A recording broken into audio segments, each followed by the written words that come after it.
Para os que não sabem, 70% dos anfíbios do mundo estão em declínio. Quero agradecer a todos os meus alunos que fizeram trabalho. Estes são os alunos que estão comigo pelos últimos 10 anos. Essa é uma foto recente do meu time e esses são os nomes das pessoas que estão agora atualmente em meu laboratório fazendo os trabalhos científicos que apresentarei a vocês hoje. Atrazine. Eu nunca tinha ouvido falar em atrazine, até que a Novartis veio até mim e me solicitou que eu fizesse um estudo em atrazine. Como uma rápida introdução, é um esclerotrazine, é um pesticida de ervas daninhas, que aqui neste país é mais usado em plantações de milho. Ele vem sendo usado desde 1958 e é usado anualmente em torno de 37 milhões de quilogramas nos Estados Unidos. Era o pesticida mais usado no país, até que recentemente o glifosato o superou. Usado em mais de 80 países, mas não na Europa, que foi negado o uso. Porém, já fazem 10 anos que foi banido na França, por exemplo, mas ainda é encontrado seus resíduos em bacias fluviais.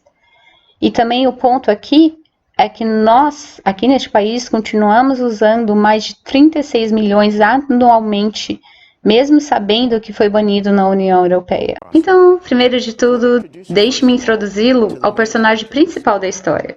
Este é o sapo africano, e se você nunca ouviu falar nele, este é o sapo mais utilizado nos estudos de desenvolvimento biológico. Ele é como se fosse o rato de laboratório para as pessoas que estão estudando anfíbios. E a coisa mais interessante que a maioria das pessoas não sabem, cientistas começaram a usar este sapo em torno dos anos 20, porque alguém descobriu que o hormônio de gravidez humano fazia este animal botar ovos. Então, até em torno dos anos 40, este era o teste de gravidez. Eu conto essa história porque é um exercício interessante imaginar quem foi a primeira pessoa a pensar o que será que vai acontecer se eu injetar xixi nesse sapo? Mas isso também mostra a importância de pesquisa baseada na curiosidade que nos levou a uma descoberta importante. E a história também mostra o quão semelhantes são os nossos hormônios e sistemas ao desses seres. O mesmo hormônio que mantém toda uma gravidez e que é responsável por cada um de vocês que estão nessa sala, faz este sapo botar ovos. Então, enquanto conto esta história do que o atrazine faz ao sapo, você deve ponderar sobre o que o atrazine faz em você. E é aí que terminaríamos hoje, antes de irmos embora. Então, quando eu estava trabalhando para a Novartis, a primeira coisa que descobrimos é que o atrazine inibe o desenvolvimento de cordas vocais nos machos. E isso é uma má notícia, porque as fêmeas não cantam e os machos cantam por causa da testosterona. A mesma razão que homens têm vozes mais grossas que as mulheres. Então, nós olhamos para os dados de duas maneiras diferentes. Um é único na cronologia. Primeiro, é que nós mostramos que tem um efeito na dose, mas não é da maneira linear de resposta monatômica que você viu anteriormente. Então, aqui estamos olhando para o tamanho da laringe, que muda conforme a dose de atrazine. Nós olhamos para os dados de uma maneira diferente em nossa primeira publicação dos estudos. E lá nós olhamos também quantos animais, qual a proporção de animais que são afetados. Estes dados perguntam o quão pequeno é a sua laringe se for exposta ao atrazine, e este dado diz: eu não me importo com o tamanho da laringe, mas quantos animais, qual a proporção de animais que foram afetados.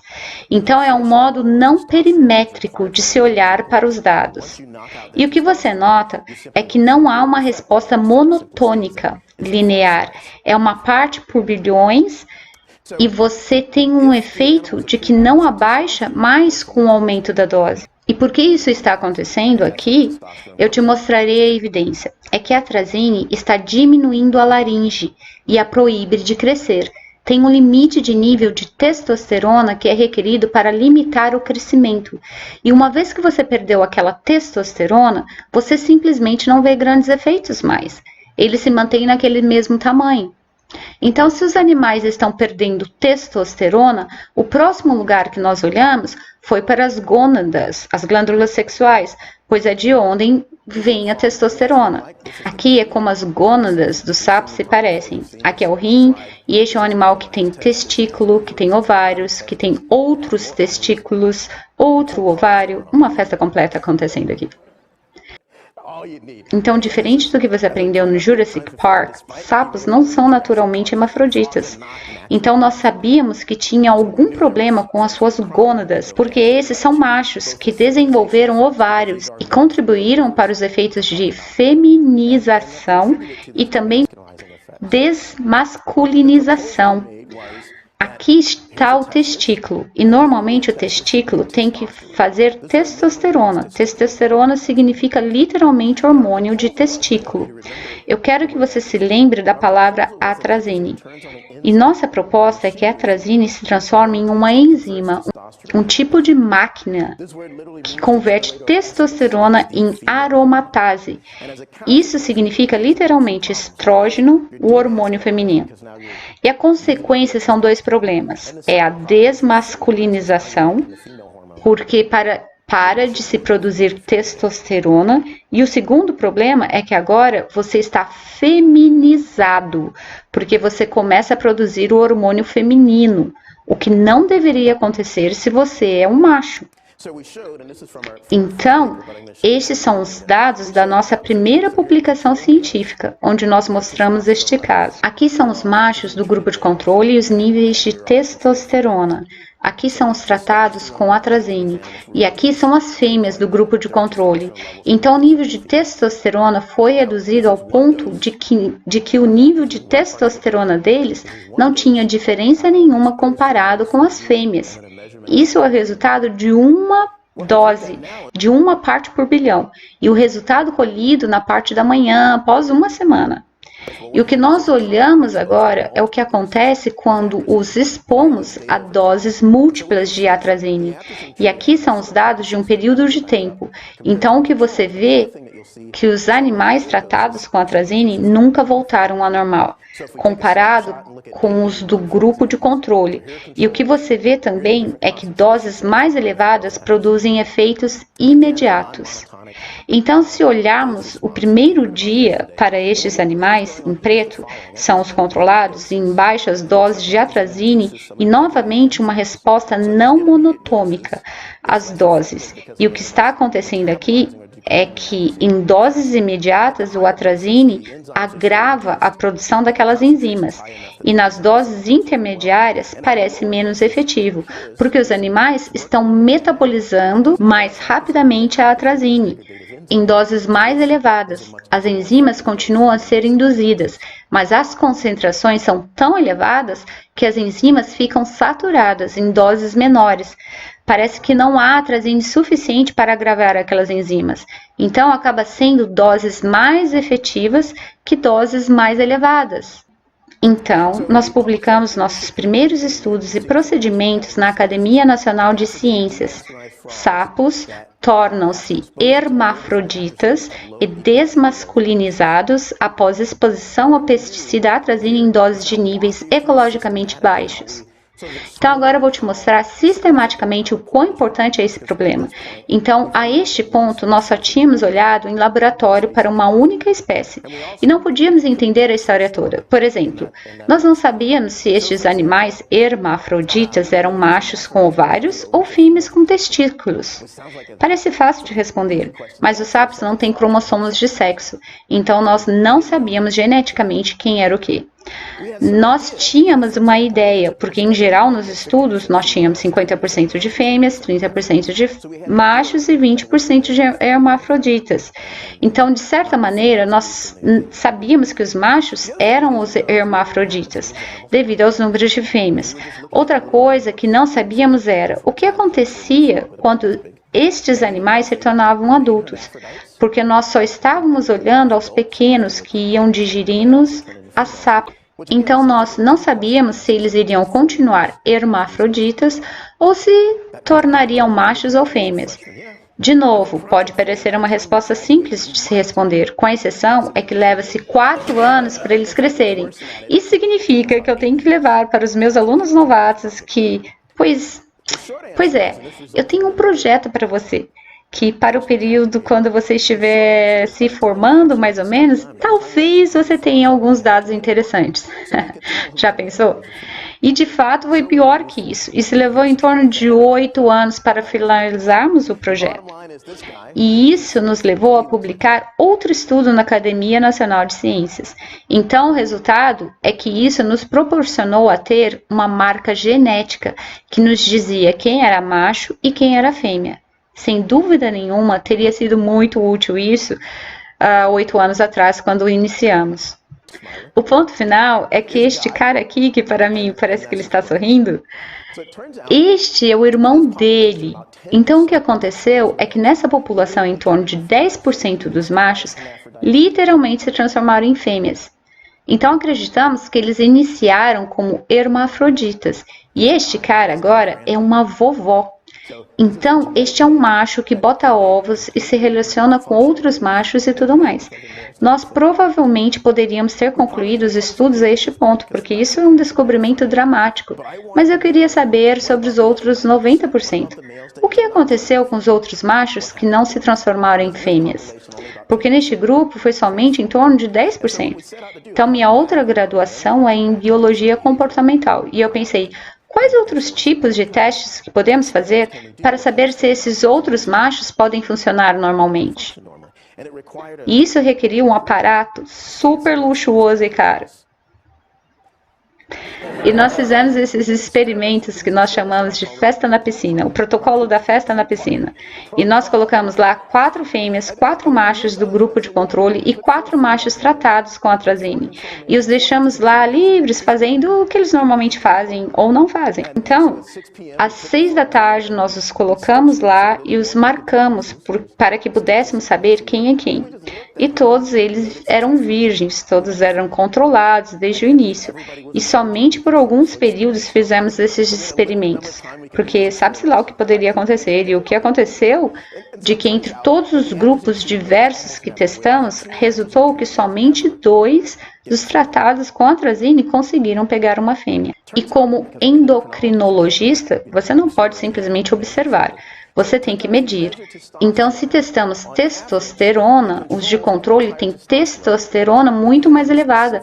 E, especificamente, se você olhar para os níveis de testosterona e comparar com os que fizeram a conexão de amor, tem claramente uma diferença. Ou as fêmeas simplesmente não gostam desses caras com baixa testosterona, ou eles apanham dos outros machos.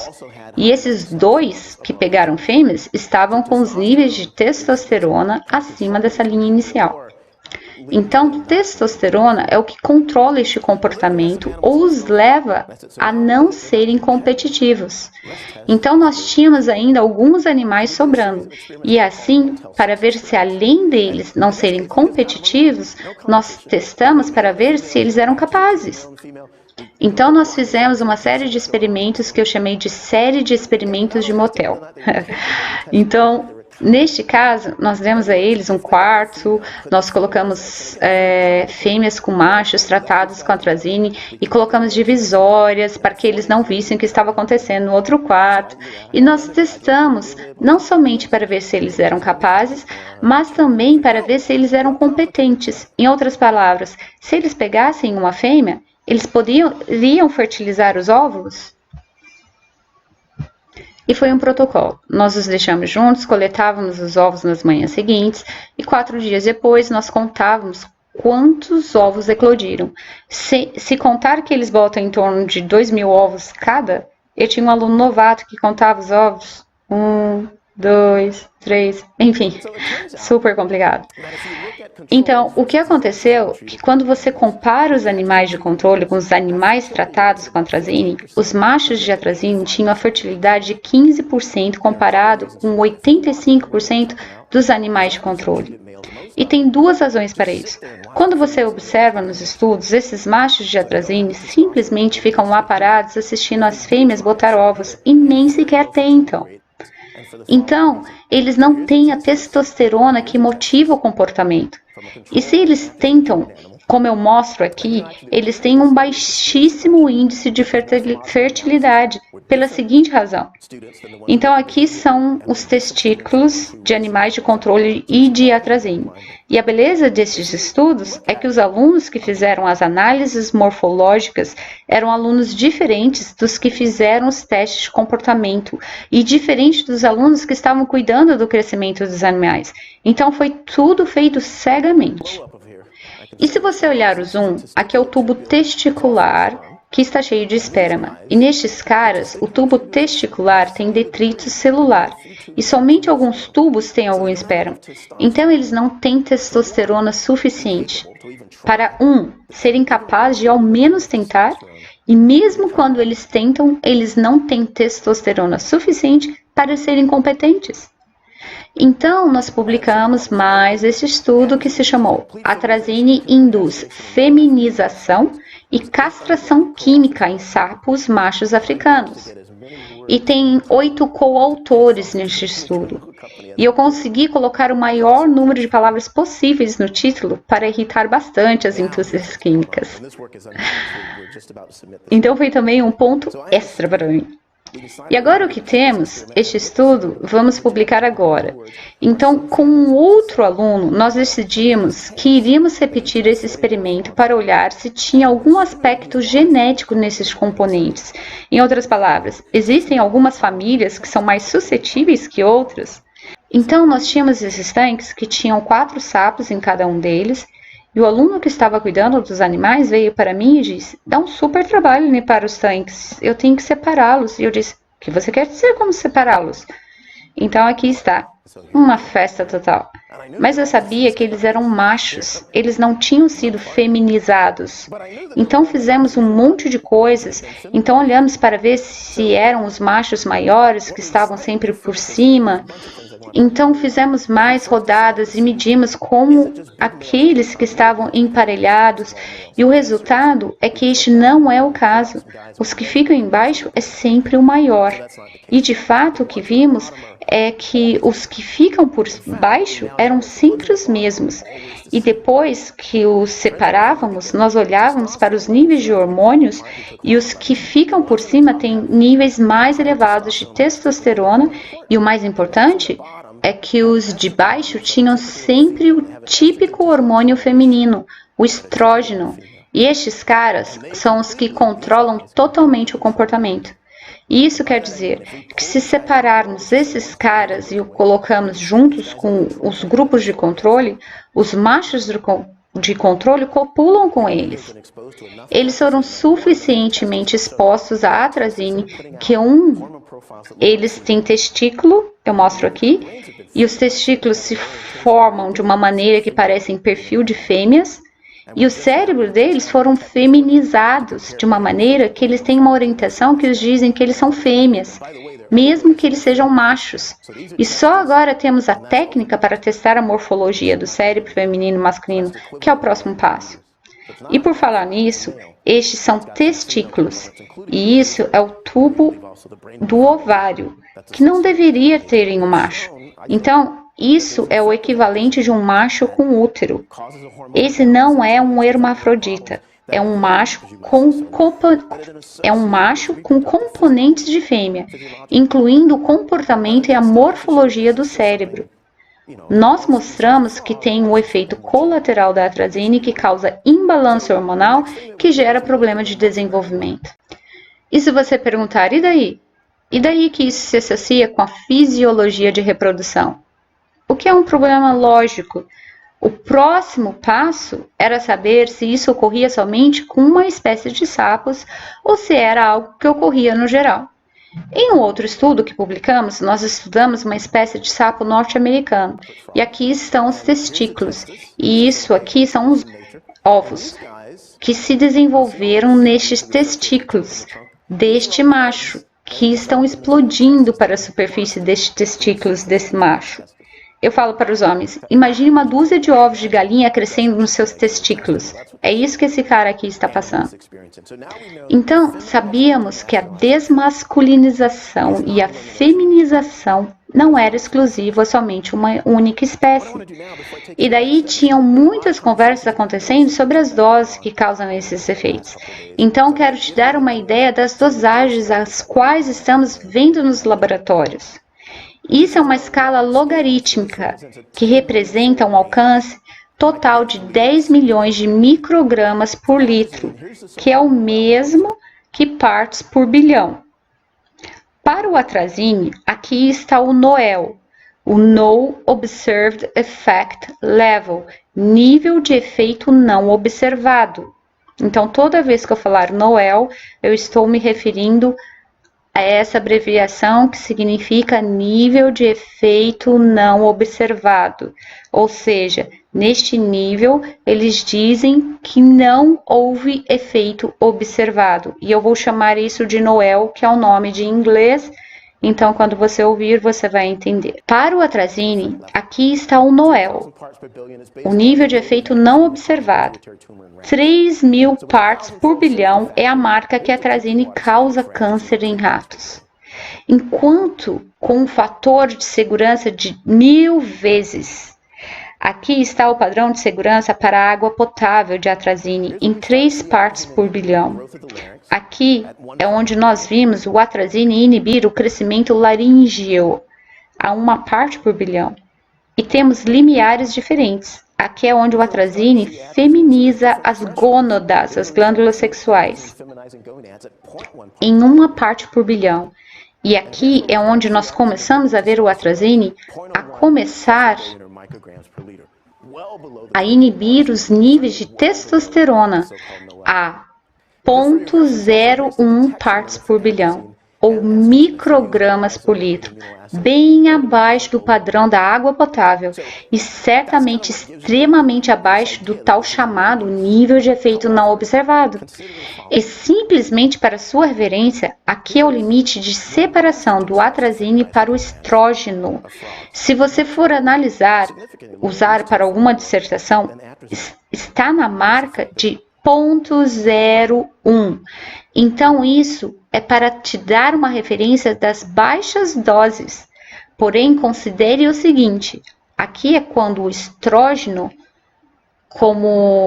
começa a feminizar as gônadas, significantemente mais baixo, 10 vezes menor que o atrazine. Em um colega cientista chamado Werner, atualmente fazendo esses testes para a Syngenta, publicou que o nível mais baixo que ele usou e começou a notar a inibição de comportamento reprodutivo por estrógeno foi a 0,0001 microgramas por litro, ou seja, 10 milhões de vezes mais baixo que o NOEL.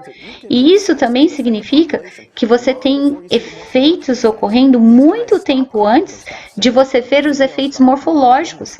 Esses caras pararam de chamar a fêmea, pararam de cantar, as fêmeas pararam de sair com eles, pararam de copular por toda a trajetória de 0,0001, algo que é 10 milhões de vezes que o padrão oficial para o atrazine. Então, o animal parece estar bem, não parece estar doente, e você ainda não vê os efeitos morfológicos nesses animais, mas claramente os efeitos que afetam o seu sistema, o seu comportamento e a habilidade de funcionar como macho já se apresentaram muito tempo antes. Então, a próxima pergunta que fizemos foi: esses efeitos também ocorrem no habitat natural? Ou isso é um efeito que só ocorre em laboratório e não ocorre no mundo real? Eu te dou uma base de níveis de concentração.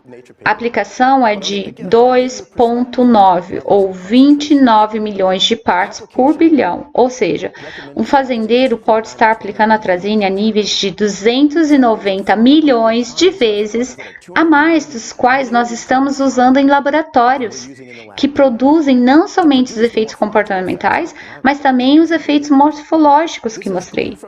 Esses são os níveis que encontramos na literatura para escoamento de agricultura, piscinas naturais temporárias, águas permanentes, precipitação de chuva.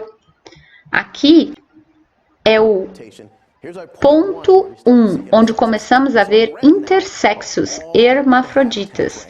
E aqui estamos em todos os habitats naturais onde os animais estão em risco.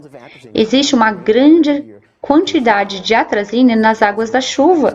500 mil de pounds de atrazine caem anualmente com as chuvas e pode viajar por mais de 2.500 quilômetros. E esse é o motivo que a União Europeia barrou isso. Porque quando eles tinham, ainda na França, ainda continuava caindo nas águas das chuvas da Alemanha, que já tinha banido antes da França. E, novamente, este é o padrão para a água potável. Então, nós estamos falando de doses bem realísticas. Queira você chamar ou não de dose, é a sua escolha, mas estamos falando de dosagens bem realísticas. Até mesmo as águas da chuva têm 10 vezes mais que os níveis de atrazine que nós estamos usando em laboratório. Então, nós coletamos animais em seus habitats naturais e os examinamos. Então, aqui são os rins, os testículos. Eu vou te mostrar uma fatia disso sobre o microscópio. Então, este é o animal da natureza que tem tubo testicular com óvulos neles. Nenhum esperma, somente óvulos. Fizemos outra publicação dos nossos estudos no Nature, Departamento de Pesquisa de Saúde Ambiental, onde nós mostramos que em todos os lugares que nós encontramos sapos hermafroditas, tinham atrazine detectável. E, de fato, é muito difícil encontrar um lugar sem atrazine. E, de fato, se esses fossem os únicos dados que nós tínhamos, nós nunca teríamos nossos estudos aceitos pela Nature, porque os nossos argumentos seriam para dizer que é somente uma correlação. Exceto que nós pegamos esses animais, os levamos para o laboratório, cuidamos deles com água limpa e provamos que eles não eram hermafroditas e os colocamos de volta no habitat natural e os efeitos da atrazine voltaram. Então, nós tínhamos os dados de campos, os dados de laboratórios e os outros mecanismos que vocês verão. Então, nós mostramos que nós temos efeitos no laboratório. Mostramos que não era específica a única espécie. Mostramos que não ocorria somente nos laboratórios. Nós mostramos evidências relativas nos habitats naturais, com a mesma associação de atrazine dos laboratórios. Então, o que vamos fazer agora é subir mais um degrau. Um colega meu publicou o seguinte estudo: em epidemiologia ecológica, associação e ocorrência em mais de uma espécie e populações de espécies é uma forte evidência para a causa. Tudo o que eu falei foram baseados em animais de diferentes gêneros, diferentes grupos e diferentes famílias genéticas, e outros mostraram o mesmo em outras espécies. E tudo o que te disse até agora, outros mostraram os mesmos efeitos para peixes, pássaros, répteis e até mamíferos. Então, esses efeitos ocorrem não somente em diversas populações, mas também em várias outras classes. E assim foi como eu descobri isso.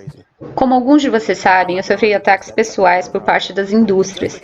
Eles queriam me fazer parecer louco. E eu não vou argumentar com isso, porque mesmo que eu fosse louco, isso não significaria que a minha ciência está errada. Então eles diziam: isso é somente um bando de caras loucos com sapos, não se preocupe com isso. Então o que eu decidi fazer foi, eu decidi reunir toda a literatura e publicações científicas sobre esse assunto para provar que não era somente eu e somente sapos, mas daí o que eu decidi que seria ainda melhor era se eu enviasse e-mail para todos os cientistas ao redor do mundo e solicitar-lhes a co-publicar comigo. Então, nós tivemos nossos estudos aprovados por outros cientistas e somos um total de 62 pessoas de 17 países e de todos os continentes, com exceção da Antártica.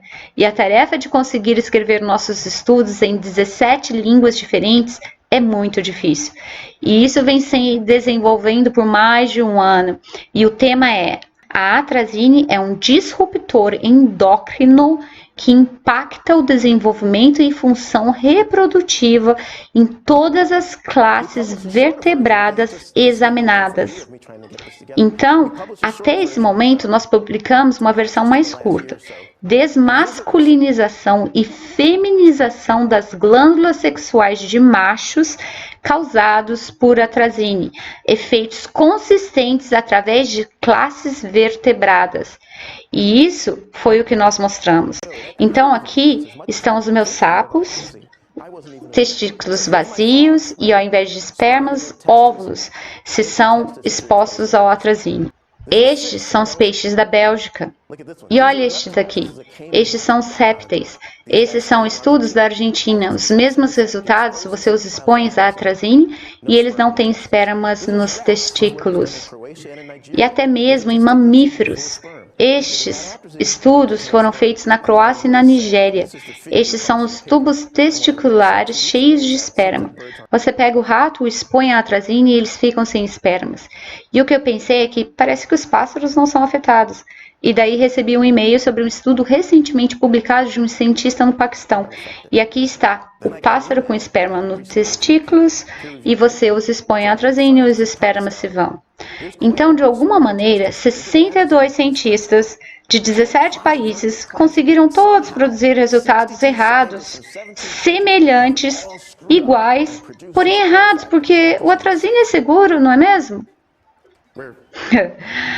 Outra coisa que é também coincidência, né? Que dizem que é coincidência, porque todos nós estamos errando em nossos estudos. Se o atrazine reduz esperma, porque ele reduz testosterona. Então acontece que este daqui é um salmão de estudos da Inglaterra. Aqui estão os meus sapos, de novo. E aqui temos os ratos. Então, novamente, nós temos estes acidentes de coincidência, sabe? Que estão acontecendo através de classes vertebradas, quando os animais são expostos à atrazine. E agora, este é o Schwann, o meu coautor, na minha grande publicação. E o que o Schwann mostrou anos atrás é que se você para a fertilidade do homem tem uma correlação da contaminação de atrazine e baixa fertilidade através de uma era. Esses homens têm baixa contagem de esperma e dificuldade de engravidarem suas mulheres devido à baixa qualidade de esperma. Novamente, isso é somente uma correlação, certo? Com exceção de que se você der atrazine a um peixe, a um anfíbio, a um sapo, a um réptil, ou a um pássaro, ou a um mamífero, os níveis de testosterona se baixam também. A contagem de espermas se baixam. E eles querem nos dizer que é somente coincidência que o ser humano, que o homem, tem atrazine na urina, e por falar nisso, 0,1 parte por bilhão de atrazine na urina deles, é associado com baixa fertilidade e baixa contagem de espermas. Então, coloquei os dados em perspectiva, porque aqui está um colega da Califórnia que mostrou que aqui é o nível de atrazine na urina de trabalhadores da indústria. E aqui são os níveis de atrazine para os homens que aplicam atrazine. 2.400 partes por bilhões. Homens que aplicam atrazine têm 24 mil vezes mais atrazine na urina do que o nível o qual o meu colega mostrou associação com baixa fertilidade e contagem de espermas. Homens que aplicam atrazine têm 24 mil vezes mais atrazine do que o nível que nós sabemos que induz desmasculinização e feminização em nossos sapos. E como eu costumava falar aos meus alunos, se um desses caras fizer xixi em um balde, eu posso diluir isso 24 mil vezes e usar o atrazine dessa urina para castrar e feminizar 2.400 baldes contendo 30 girinos cada balde. E eu costumo falar também um pouco sobre o problema da justiça ambiental. Porque 90% desses homens são mexicanos ou mexicanos americanos. E a atrazine foi inicialmente criado como um gás, e mesmo assim continua sendo usado na agricultura e em comunidades onde a maioria delas tem expectativa de vida de 50 anos. Então a atrazine se toma em enzima que produz estrógeno, que nós vimos em sapos, e no caso de sapos, eles causam a ovulação e a produção de ovos nos machos.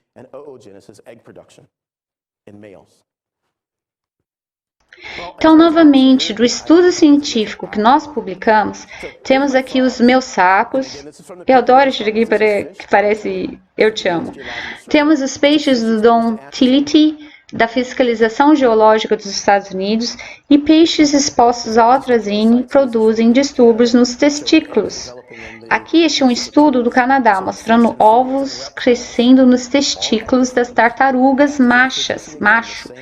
E, de novo, todos mostrando os mesmos efeitos de feminização que nós mostramos há 10 anos atrás. Nos mamíferos, claro que eles não produzem ovos, seus testículos não se transformam em ovários, mas o que ficou evidente foram câncer de próstata, e de um estudo do ano de 2002 mostrou que na fábrica da Syngenta, que é uma comunidade de 80% de americanos africanos, teve um aumento de câncer de próstata de 8,4 vezes. E este estudo compara homens que trabalham na fábrica embalando e inalando o atrazine com homens que trabalham na fábrica, mas que não têm contato direto com a atrazine. Vitelogênese, ovogênese, tumores mamários, câncer de próstata. Todos esses homens tinham 50 anos de idade, então apresentando esta doença mais precocemente que a média. É engraçado que quando eu comecei a publicar estes estudos, o advogado deles gosta de escrever cartas para o diretor da minha escola, e eu disse a ele: meu pai mora na Carolina do Sul, mas por algum motivo ele acha que meu diretor é que fica me dizendo o que fazer. Enfim, em um dos e-mails ele disse: nós não colocamos nossa fábrica em uma comunidade de negros porque eles moram lá. Nós colocamos a nossa fábrica lá porque as terras são baratas e acontece de ser onde pessoas negras gostam de morar. E eu pensei: sério? Ele acha que dizer isso soa melhor do que eu disse? Então, entre vários estudos, existe um em Kentucky, em que uma mulher com nível de atrazine a 0,0001, onde a água da comunidade estava contaminada com atrazine, e ele mostrou que as mulheres que consomem água com atrazine têm mais chance de desenvolver câncer de mama, comparado com as mulheres da mesma comunidade que não consumiam da mesma água. De novo, este não é um meu estudo e podem dizer que é correlação, mas os ratos que nos servem como base, pelo menos são eles que se usam quando as pessoas estão testando seus produtos para a liberação de consumo humano, e isso foi feito no laboratório da Syngenta, da própria indústria química que produz o atrazine. E mostra que os níveis de testosterona declinam, como já falei antes, e o estrógeno se elevam. E ao mesmo tempo, se olharmos aos expostos à atrazine, há um significante aumento de incidentes de câncer mamário. E a empresa disse que se os animais de controle vivessem por mais tempo, eles também desenvolveriam câncer de mama. Para mim, isso é a mesma coisa que dizer: você vai morrer de qualquer maneira, nós só vamos dar uma mãozinha para que você morra mais rápido. Neste estudo de 2001, se você pegar uma célula humana, neste caso foi célula adrenal carcinoma, e expor ao atrazine, ela começa a produzir a enzima aromatase e começa a produzir estrógeno. Então essa é a mesma coisa que nós mostramos nos peixes, a mesma coisa dos sapos, dos répteis, pássaros, mamíferos, e daí a célula humana mostrou a mesma resposta, a níveis que está no limite de partes por milhão. Então, isso segue a mesma trajetória que vimos acontecer com todas as demais espécies. Em meu laboratório, nós publicamos 2 estudos sobre a atrazine, metabolizar a aromatase em células humanas. Mas a mais recentemente, estudamos que se pegarmos células mamárias humanas cancerígenas e expô-las ao atrazine, o gene de aromatase começa a se regular. E no meu entendimento, isso significa que, normalmente, câncer de mama são dependentes de estrógeno, certo? O que faz sentido, porque normalmente o câncer de mama é após a menopausa, quando os níveis de estrógeno no seu sangue estão a níveis mais baixos do que eles sempre estiveram em sua vida. E neste caso, a aromatase é muito importante no câncer de mama, porque ele faz estrógeno localmente, o qual ajuda os receptores de estrógeno e causa as células danificadas se transformarem em tumor e eventualmente se espalharem. E a produção de aromatase localmente é tão importante que o medicamento número 1 para câncer de mama é um que barra o processo de aromatase e abaixa o estrógeno, para que as suas células cancerígenas não se desenvolvam e se tornem tumores. Como fazer sentido disso? Quando um imenso contaminante de água potável, água fluvial, água de chuva tem um efeito oposto. Nós usamos 37 milhões de quilos deste químico por ano e se torna em aromatase. E cada vertebrado modelo associado com ele induz e promove câncer de mama em ratos que foram expostos a ele. Aqui foi onde eu criei problema para mim, porque a oncologia da Novartis oferece tratamento para câncer. Então, a mesma empresa que coloca no mercado 37 milhões de químico por ano, no mesmo ano eles descobrem que a atrazine transforma-se na enzima aromatase e começou a vender este químico para tratar câncer de mama. Então, se você vive nessa parte do mundo, você ouve, tome letrozole, que diminui a aromatase. Mas como isso reage quando a atrazine da água está fazendo exatamente o oposto? Então, eu descrevi uma dissertação sobre isso e chamei Faz Tudo, o químico que causa o câncer e cura o câncer. E algumas pessoas com muitas graduações não ficaram muito felizes. Isso é o que eu estou tentando fazer agora. Estes são os 13 principais tipos de câncer que mais existem nos Estados Unidos, e os quais você tem mais chance de ter se você for americano, africano ou se for negro. O índice de mortalidade relativos a brancos e caucasianos são maiores para todos esses 13 tipos de câncer. E eu posso te mostrar os índices para os americanos africanos e americanos latinos também.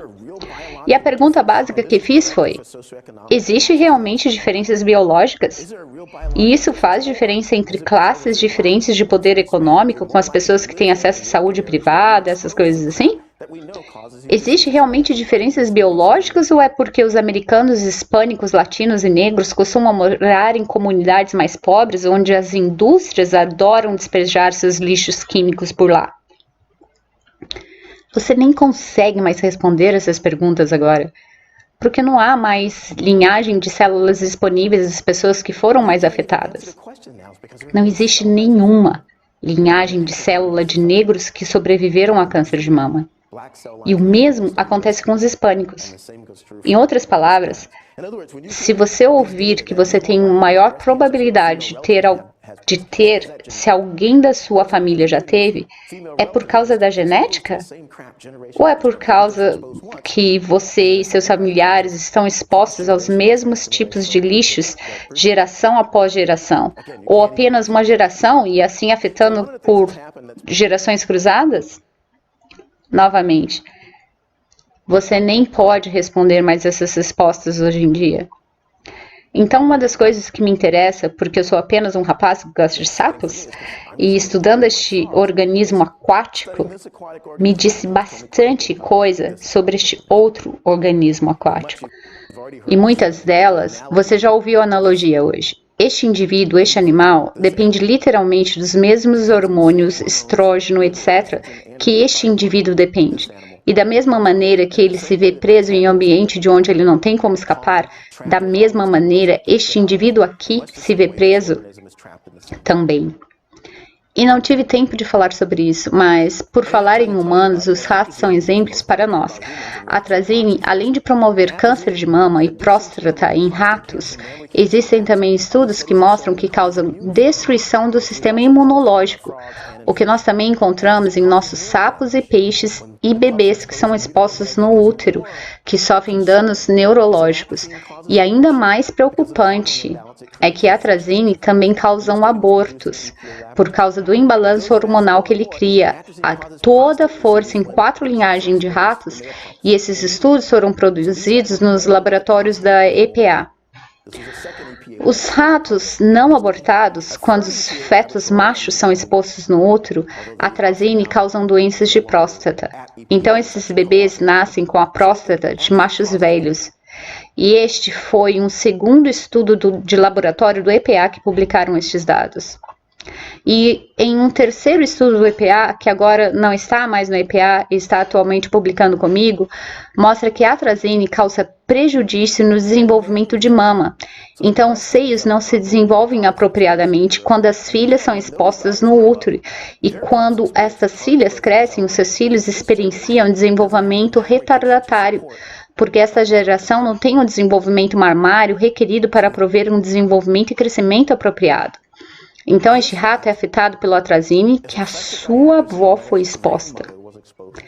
Este rato nunca viu atrazine. E este foi o terceiro estudo publicado, feito e publicado pelo EPA. Isso não foi o meu trabalho. E isso me emociona muito profundamente, principal quando eu penso na minha pequena. Quando eu penso no fato de que nós estamos hoje em dia usando químicos que irão impactar nossos netos, da mesma maneira que nós fomos impactados por químicos que nossos avós usaram. Coisas que eu nem pensei que iria pensar, porque eu só queria estudar sapos. Vários outros estudos foram publicados mostrando que a atrazine está associada com problemas no ciclo menstrual e outros tipos de defeitos de nascimento em humanos. E essa publicação é do Centro de Controle de Doenças.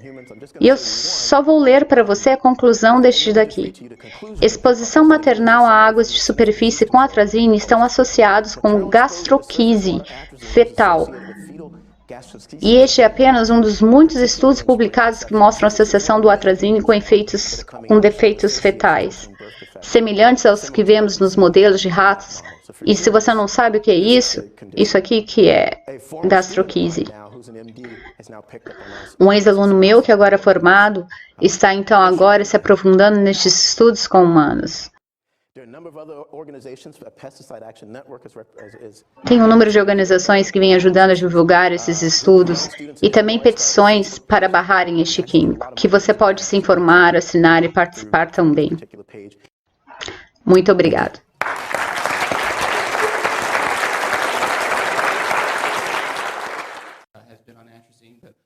Gostaria que você expandisse um pouco mais na ideia de que se a atrazine e outros químicos fossem banidos hoje, o que você vê que poderia acontecer?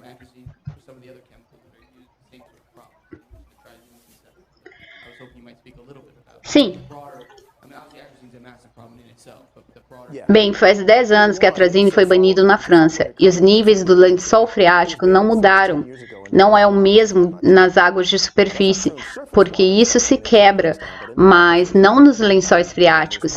E existe uma série de fatores que contribuem para isso. Mas a última vez que vi sobre a França já tinha uns 10 anos e ainda estava lá. Então é difícil de eliminar. Ele não gruda na gordura como o DDT e outros químicos que vemos, mas tem uma resistência bem longa nos sistemas dos lençóis freáticos. Não vou ter tempo de falar sobre tudo isso hoje, mas nós olhamos para outros tipos de pesticidas e misturas químicas, olhamos para os efeitos no sistema imunológico, e nós temos alunos recém-graduados que já estão publicando uma série de estudos relacionados ao sistema imunológico. E uma vez que você entra nas misturas, é bem complicado, porque as misturas de químicos dos pesticidas que nós estudamos produzem tantos efeitos adversos que não ser capaz de reproduzir pode vir a ser o último dos problemas. Os danos no sistema imunológico, o aumento de doenças autoimunes, como que nós vemos, alguns casos de deformidades e diminuição de crescimento como feto, bebês e adultos, e tem imenso impacto nos anfíbios, e eu sei que tem outras pessoas estudando outros tipos de misturas em animais e ratos, que são também bem complicados. Até mesmo descobrir quais misturas que precisam ser estudadas é um ato difícil. Nós fizemos de duas maneiras. Uma, nós íamos nas plantações e víamos o que estava sendo usado. E daí fazíamos aquelas misturas no laboratório. E a outra maneira foi que nós olhamos para quais eram os 10 químicos mais usados, os 10 contaminantes mais usados, e outra coisa que nós fizemos foi andar para cima e para baixo dos rios, e assim usamos as águas de cada uma das partes. Mas daí nós temos os efeitos, e fica difícil de relacionar o que realmente continha ali. Bem difícil.